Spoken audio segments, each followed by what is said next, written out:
밤늦게 일하다가 갑자기 찾아오는 심한 두통, 혹시 단순한 피로 때문이라고 생각하고 계신가요? 아침에 일어나면 머리가 무겁고 어지러워서 하루 종일 컨디션이 좋지 않으신가요? 스트레스 때문이라고 생각하며 진통제만 먹고 버티고 계시는 분들 많으실 텐데요. 우리 주변에는 이런 두통으로 고생하는 분들이 정말 많습니다. 그런데 놀랍게도 우리가 흔하게 겪는 두통이 뇌혈관 질환의 위험 신호일 수 있다는 사실 알고 계셨나요? 단순해 보이는 두통이지만 그 뒤에 숨어있는 뇌혈관의 상태를 알려주는 중요한 신호일 수 있습니다. 실제로 뇌졸중 환자의 70%가 발병 전 특별한 형태의 두통을 경험했다는 연구 결과가 있으며 세계보건기구에서도 두통의 양상 변화를 뇌혈관 질환의 주요 전조 증상으로 분류하고 있습니다. 그런데 말이죠, 모든 두통이 위험한 것은 아닙니다. 어떤 두통이 위험하고 어떤 두통이 괜찮은지 구분하는 것이 생명을 구할 수 있는 중요한 지식이 될 수 있습니다. 특히 특정 연령대나 기저질환을 가진 분들은 두통에 더욱 각별한 주의가 필요하다고 하는데요. 오늘은 두통으로 알아보는 뇌혈관 질환의 위험 신호 15가지와 함께 반드시 알아야 할 응급 상황, 그리고 두통을 예방하고 뇌혈관 건강을 지키는 생활 습관과 절대 하면 안 되는 위험한 행동까지 모두 알려드리겠습니다. 끝까지 시청하시면 두통 하나로 여러분의 뇌혈관 건강을 완전히 점검할 수 있는 비밀을 알게 되실 거예요. 아직 구독 안 하신 분들 계실까요? 구독과 좋아요를 먼저 꼭 눌러주세요. 주변의 소중한 분들께 공유도 해주시고 건강생활도 많이 소개해주세요. 앞으로도 최신의 연구 자료를 바탕으로 건강 정보를 전해드리겠습니다. 먼저 첫 번째 위험한 두통의 신호부터 살펴보겠습니다. 1. 갑작스럽고 극심한 두통. 마치 머리를 망치로 맞은 것처럼 갑자기 시작되는 극심한 두통은 뇌출혈의 전형적인 증상입니다. 지금까지 경험해 본 적 없는 가장 심한 두통이라면 즉시 응급실을 방문해야 합니다. 이런 두통은 뇌동맥류 파열이나 뇌내출혈의 가능성을 시사합니다. 2. 발열과 목 경직을 동반한 두통. 두통과 함께 39도 이상의 고열이 나고 목이 뻣뻣해진다면 뇌수막염이나 뇌염의 가능성이 있습니다. 이는 뇌혈관에 염증을 일으켜 심각한 합병증을 초래할 수 있어 응급치료가 필요합니다. 3. 시야 장애와 함께 오는 두통. 한쪽 눈이 갑자기 안 보이거나 시야가 흐려지면서 두통이 온다면 뇌경색의 전조 증상일 수 있습니다. 특히 50세 이상에서 이런 증상이 나타나면 거대세포동맥염 같은 혈관염의 가능성도 있어 주의가 필요합니다. 4. 언어장애와 함께 나타나는 두통.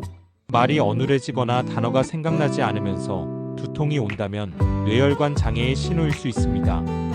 뇌의 언어 중추로 가는 혈류에 문제가 생겼을 가능성이 있어 즉시 검사를 받아보셔야 합니다. 5.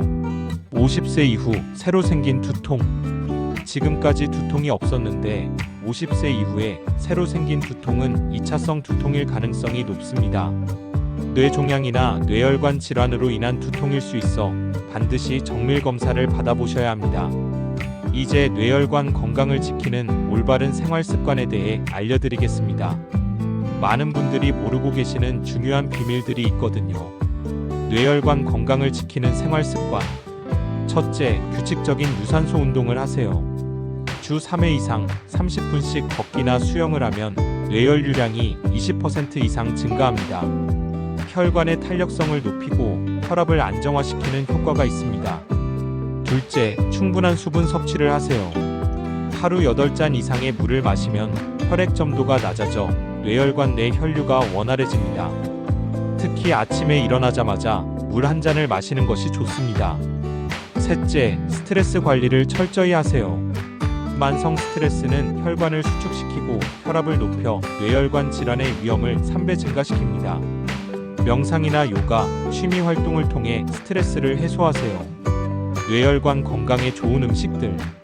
오메가-3가 풍부한 등푸른 생선을 주 2회 이상 드시면 뇌혈관 건강에 도움이 됩니다. 고등어, 삼치, 연어 등이 좋습니다. 블루베리와 같은 베리류는 안토시아닌이 풍부해 뇌혈관 보호 효과가 뛰어납니다. 하루 한 줌 정도 섭취하시면 됩니다. 하지만 주의하셔야 할 점들도 있습니다. 절대 하면 안 되는 위험한 행동들. 두통이 있을 때 진통제를 과도하게 복용하면 오히려 약물 과용 두통이 생길 수 있습니다. 월 15일 이상 진통제를 복용하면 뇌혈관에 악영향을 줄 수 있어요. 갑작스러운 목 마사지나 카이로프랙틱 시술도 피하세요. 목 부위의 혈관이 손상되어 뇌경색을 유발할 수 있습니다. 흡연과 과도한 음주는 뇌혈관 질환의 위험을 각각 2배, 3배 증가시킵니다. 금연과 금주가 뇌혈관 건강의 첫걸음입니다. 응급상황 대처법. 의식을 잃거나 한쪽 팔다리에 힘이 없어지면서 두통이 온다면 즉시 119에 신고하세요. 뇌졸중의 골든타임은 3시간입니다. 말이 어눌해지거나 얼굴이 한쪽으로 돌아가면서 두통이 온다면 지체하지 말고 응급실로 가세요. 정기검진의 중요성. 40세 이상이라면 2년에 한 번씩 뇌혈관 검사를 받아보세요. 뇌 MRI나 경동맥 초음파로 뇌혈관 상태를 확인할 수 있습니다. 고혈압, 당뇨, 고지혈증이 있으신 분들은 1년에 한 번씩 검사를 받으시는 것이 좋습니다. 여러분도 이제 두통의 신호를 정확히 파악하고 뇌혈관 건강을 지키는 생활 습관을 실천해 보세요. 작은 관심과 주의가 큰 병을 예방할 수 있습니다. 오늘 영상이 도움이 되셨다면 구독과 좋아요, 그리고 댓글로 여러분의 두통 경험도 공유해 주세요. 다음 시간에는 더욱 유익한 건강 정보로 찾아뵙겠습니다. 건강한 하루 되세요.